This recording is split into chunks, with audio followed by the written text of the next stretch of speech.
Assalamualaikum warahmatullahi wabarakatuh. Kami dari kelompok 6 akan membahas tentang pengujian hipotesis komparatif dua sampel berpasangan. Apa itu pengujian hipotesis komparatif? Pengujian hipotesis komparatif berarti menguji ukuran populasi yang berbentuk perbandingan melalui ukuran sampel yang juga berbentuk perbandingan. Pengujian hipotesis komparatif ada dalam statistika parametrik maupun statistika non-parametrik. Baik, selanjutnya ada pengertian dari uji T berpasangan. Apa itu uji T berpasangan? Uji T dua sampel berpasangan atau parity test adalah salah satu metode pengujian hipotesis di mana data yang digunakan berpasangan. Nah, adapun tujuan dari uji T berpasangan ini adalah untuk membandingkan dua kelompok yang berpasangan atau membandingkan nilai rata-rata dua kelompok berpasangan dengan asumsi data berdistribusi normal. Nah, jadi sebelum kita melakukan uji T berpasangan ini, terlebih dahulu kita harus mengasumsikan bahwa data yang akan diuji itu berdistribusi normal. Nah, kemudian apa saja ciri-ciri dari uji T berpasangan ini? Yang pertama, objek penelitian dikenai dua buah perlakuan yang berbeda. Nah, tentu saja objek penelitiannya itu harus dikenai dua buah perlakuan yang berbeda. Kemudian yang kedua, adanya penggunaan kata sebelum dan sesudah, pre-test dan post-test, lama dan baru. Nah, ini ada contoh kasusnya. Apakah terdapat perbedaan kemampuan mahasiswa terhadap penggunaan software Microsoft Excel sebelum dan sesudah pelatihan? Nah, jadi nilai mereka sebelum melakukan pelatihan itu adalah 50, 70, dan 40. Kemudian setelah mereka mengikuti pelatihan, nilainya itu berubah menjadi 50, 60, dan 75. Nah, untuk mengetahui apakah terdapat perbedaan kemampuan mahasiswa terhadap penggunaan software Microsoft Excel sebelum dan sesudah pelatihan, maka dilakukanlah uji T berpasangan tadi. Selanjutnya yaitu prosedur pengujian uji T berpasangan atau PIRET. Dalam pengujian uji T terdapat 5 langkah. Yang pertama, ada perumusan formula hipotesis. Yang kedua, menentukan nilai statistik uji. Yang ketiga, menentukan tingkat signifikasi. Yang keempat, menentukan kriteria pengujian hipotesis. Dan yang terakhir, memberikan kesimpulan. Nah, di sini ada contoh kasus nih. Contohnya yaitu seorang peneliti menguji pengaruh penggunaan media gambar animasi komputer dalam pelajaran fisika di SMA. Sampel acak berjumlah 20 siswa diambil dari populasi yang berdistribusi normal dan bervarians homogen. Sebelum pembelajaran, siswa diberi pretest dan setelah proses pembelajaran menggunakan media gambar animasi komputer dilakukanlah pasca tes. Nah, diperoleh data sebagai berikut.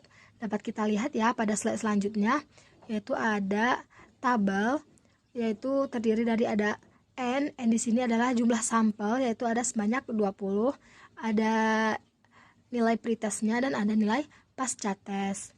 Nah, di sini untuk penyelesaiannya kita akan gunakan SPSS dengan nilai diketahui taraf signifikansinya yaitu 5%. Maka lakukanlah uji T untuk data tersebut. Nah, untuk pembahasannya yang akan dijelaskan oleh Sylvie Briandini. Baik, sekarang kita langsung aja ke SPSS. Setelah kita buka SPSS, kita klik yang variable view. Setelah itu kita ketik di sini itu pretest. Lalu kita ketik di bawahnya pasca tes. Setelah itu, nah yang desimal kita rubah menjadi angka 0.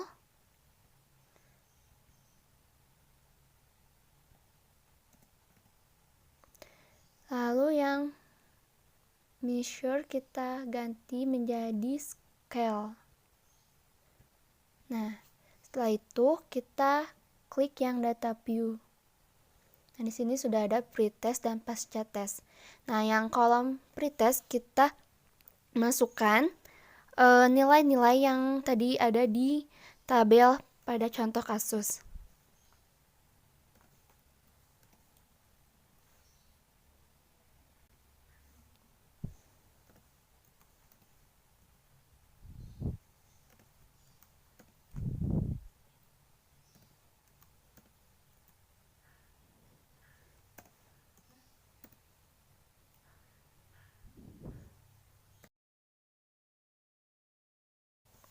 Setelah kita masukkan, lalu kita klik yang analis. Kita ke yang compare means, lalu kita pilih yang fair sample t-test karena kita akan menguji UJT yang berpasangan.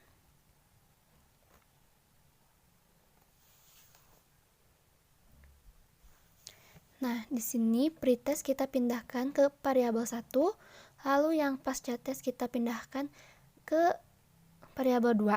Setelah itu kita klik yang option. Nah, kita lihat yang confidence interval percentage. Di sini itu 95%. Nah, karena kita taraf signifikannya 5%, maka yang confidence interval percentage ini 95%. Kalau taraf signifikannya 10%, maka yang confidence intervalnya 90%. Setelah itu kita klik yang continue. Setelah continue kita klik OK.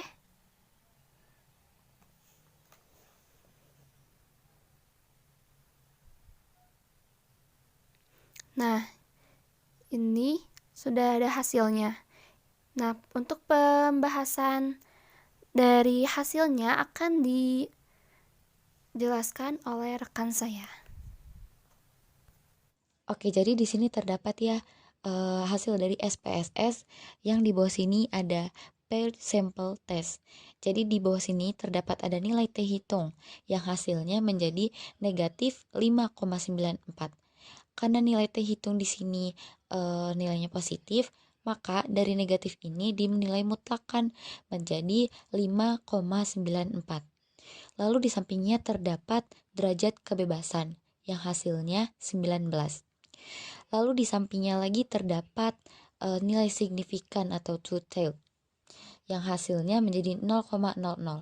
Nah, kesimpulannya di sini yaitu taraf signifikannya di sini 5% atau sama dengan 0,05 dan nilai signifikan tadi itu terdapat 0,00, maka dari signifikan tersebut itu kurang dari 0,05, tarafnya menunjukkan bahwa H0 itu ditolak.